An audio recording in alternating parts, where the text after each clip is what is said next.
All right, we're live on Facebook and Instagram. So, have you thought about soaring your business? Hi, y'all. Thanks so much for joining me. In less than 15 minutes, I'll be sharing with you one technique that you can use to help your business planning be easier. Please like and share this video if you get value from it. I'm Dr. P. I'm a strategic business coach and I've been a school psychologist for 10 years in K-12 schools. I serve as a board advisor for CapDat Learning, and I also serve as a consultant for American Council of Teachers Incorporated, and I'm also a part-time professor for our online psychology graduate program, taught more than 10 online courses. So planning is a big part of everything I've done, career-wise, personal-wise. Planning is a big part of it. And I know planning is not easy. It really isn't, because there's so many different things that go into planning, right? So what I wanted to share with you today is, have you thought about soaring for your business?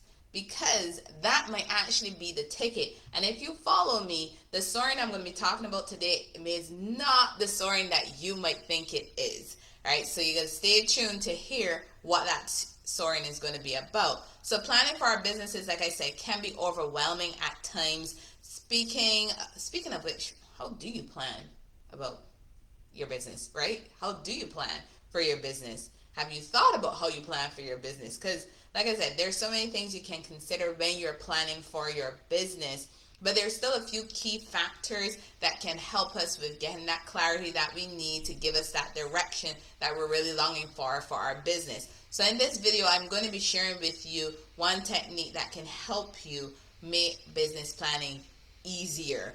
So not only am I going to tell you the name of that technique, but I'm also going to share with you what it is, why you should use it, and who should be using it.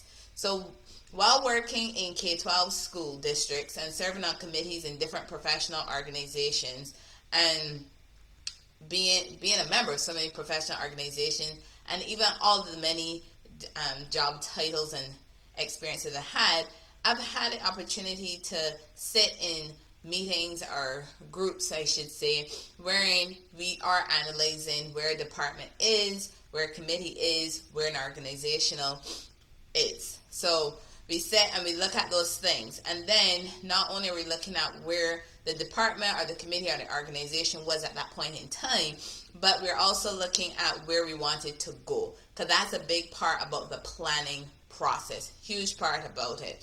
So there's several different ways that you can conduct an analysis to help you with understanding where you are and where you want to be. So the SOAR analysis is one of those techniques, and that's the one I want to be sharing with you today. But like I said, if you follow me, it's not the SOAR that you might be thinking about. Hi, thanks for joining on Facebook. You can say hi and where you're joining from in the comments. Just talking about just talking about how we can use soaring to help our businesses to get better.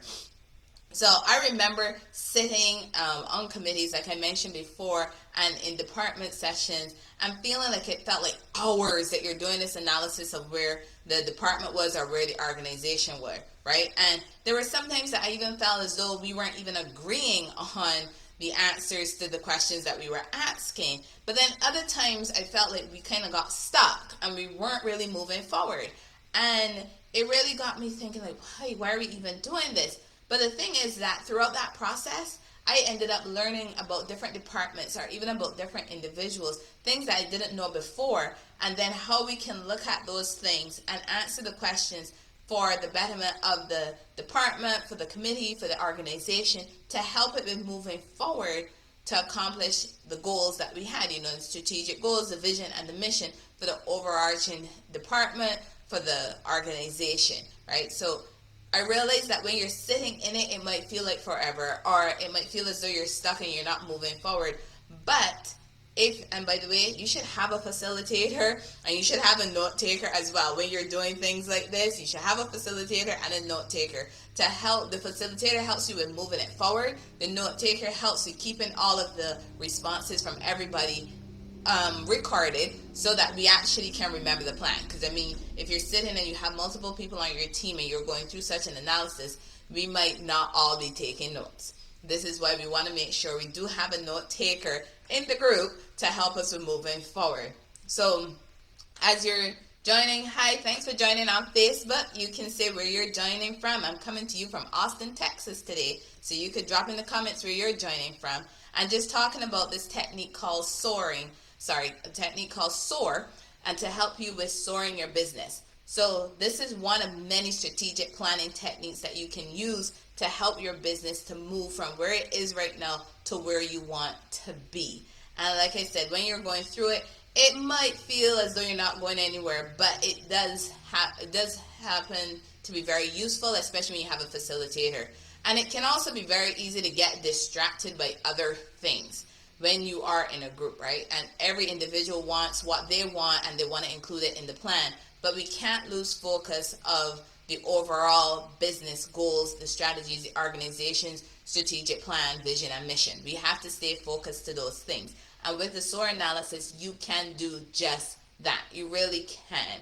And you can choose to conduct the SOAR analysis by yourself or with your team members. I know for you solo entrepreneurs out there, this might be something you're doing by yourself. And then for those of you who have team members, who have employees, you are going to be doing this with your team members, because you want to make sure you're getting all your key stakeholders involved in this process to help you with moving your business forward, right?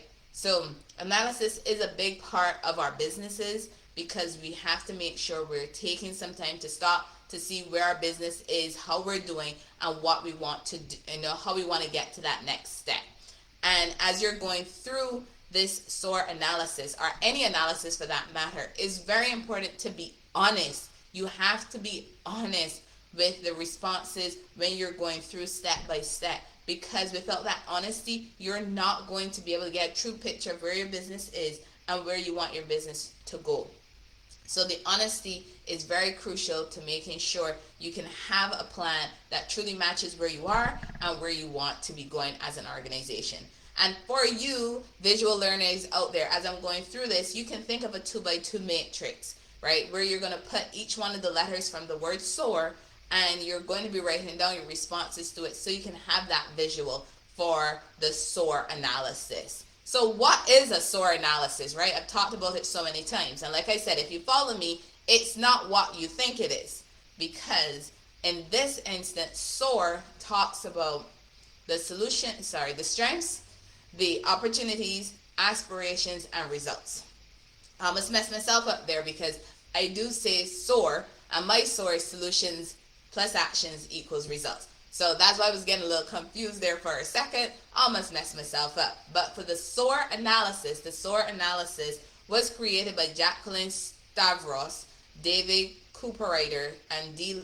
Lynn Kelly in their paper called SOAR, A New Approach to Strategic Planning, and that was published in 2003. So the SOAR analysis looks at strengths, opportunities, aspirations, and results. And it is a strategic planning technique that allows you to look at your organization's current strengths, current opportunities, current aspirations, and the results that you want to be getting. And honestly, I enjoy working with business owners going through this SOAR technique, because it can be so exciting and so rewarding to help them through that process to really guide your business towards that vision of success, towards those goals that you have in mind. And the SOAR analysis is action oriented, and it focuses on outcomes. That's another reason why I like it. It is action oriented, and it focuses on outcomes. So who can use the SOAR analysis, right? So the great thing is that you can use this analysis as an individual or as a group. It doesn't matter the industry that you're in, and it doesn't even matter if you're a new business or an existing business. You can use the SOAR analysis. That's one of the great things about the SOAR analysis. Actually, it has several great things, right? But this is one of the great things of using the SOAR analysis. And then by using the SOAR analysis, you can help your business to explore new initiatives, to refine your strategic plan, or maybe even create a strategic plan if you don't already have one. You can even revise how you're using existing resources, and you can plan your career within your business or develop a performance plan for yourself, especially if you're a solo entrepreneur. So this is how you can use this SOAR analysis to help you as a business owner. Again, you can use it as an individual or you can use it as a group. So the SOAR, as I mentioned, is made up of strengths, opportunities, aspirations, and results. So just to help you understand those four a little better, I'm going to briefly describe what they are. Not going to go into a lot of detail here because it is a short video. So the first one is strengths. So with strengths, this is about what your business does well. Think about your capabilities. Think about your accomplishments. Think about your key assets. That's what should be coming to mind when you're thinking about strengths. And to help you with it, ask yourself these questions. What do we do well? That's one question. Another question is, what do we do or have that is better than anyone else's? So again, it's helping you to identify the things that are your strengths, those positives about your business. So that's the first one. The second one is opportunities. So with opportunities, you're thinking about things that you and your team members can leverage to help with creating that success that your business needs. So you're asking yourself questions, or even the team members questions, about what gaps can we fill in our current marketplace? What needs and wants are we currently not fulfilling for our stakeholders? And the stakeholders can be internal stakeholders or they can be external stakeholders. So those are two of the type of questions you can be asking yourself when you're trying to figure out the opportunities for your business. So that's two so far. The next one is aspirations. So with aspirations, these relate to what you want to be in the future. Kind of like what you want to be when you grow up, right? So what do you want to be in the future? And it's looking at how we're going to be building, how you're going to be building on your strengths. That's what it's really looking at. So remember, you've already identified your strengths. You're already identified your opportunities. So now you're at aspirations, right? So if you're doing a 2x2 matrix, you might be doing strengths here, opportunities here. Now we're at aspirations down here, and then the R will be over here, right? So for the aspirations, they should be connected to the strengths and how you're going to build on those strengths. So here are two questions you can ask yourself. Ask your team, how can my business make a difference? So how can our business make a difference is how you can ask it when you're with your team. And you can also ask, what should our future business look like? That's another question that you can be asking to really help pull out those aspirations that you have for the business. So talked about strengths, talked about opportunities, talked about aspirations. Now I'm going to talk about results. As remember, you got 2x2 matrix, strengths, opportunities, aspirations, now results. 2x2 matrix, right? That's what we're looking at. So results, these are those metrics that you have to be reviewing to show that you have achieved your goals and your aspirations. Because you're talking about your strengths, you're talking about your opportunities, you're talking about your aspirations, but you have to also look at your results. Because remember, one of the things I mentioned earlier in this video is that with the SOAR analysis, it is action oriented. It really is, and it focuses on outcomes. This is where the results part comes in. So you're going to be asking yourself questions like, how can we translate our vision of success into tangible outcomes, things we can actually measure? You know, how do we know we have achieved our goals? That's another really important question you need to be asking, because what good is it if we go out there and start engaging in all these actions if we're not taking the time to actually measure them to see whether or not they are truly getting us to where we want to be going, that direction that we wanted to be going in. So I also want to share with you that despite the benefits of the SOAR analysis, there are a few things that people look at as downfalls or limitations of the SOAR analysis. And one of them includes that it can be very broad, right? It can be very broad, and therefore it means it's not specific and tailoring down to specific tasks that you need to be taking. And then there's no concept of threats or weaknesses. If you're familiar with SWOT analysis, the SWOT analysis does talk about weaknesses and threats.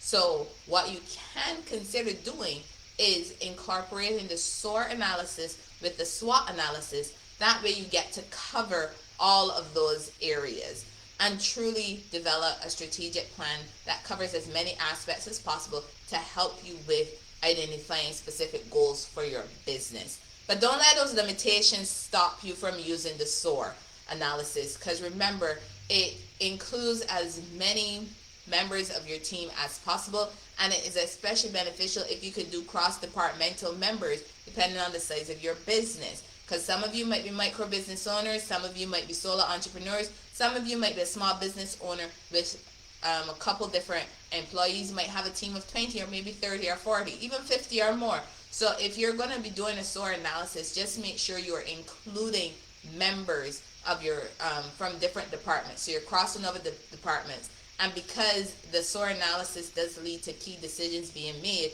you want to make sure you are including the decision makers from those departments in the team that is doing the SOAR analysis. So when you're finished with doing your first SOAR analysis, just remember to set your annual review date, because your SOAR analysis should be reviewed at least once per year. So I hope you guys go out there and try using the SOAR analysis and that it helps you with planning better for your business. I'm Dr. Priscilla Kuser with Priscilla Kuser Consulting Solutions. Remember, solutions plus actions equals results, y'all. Bye.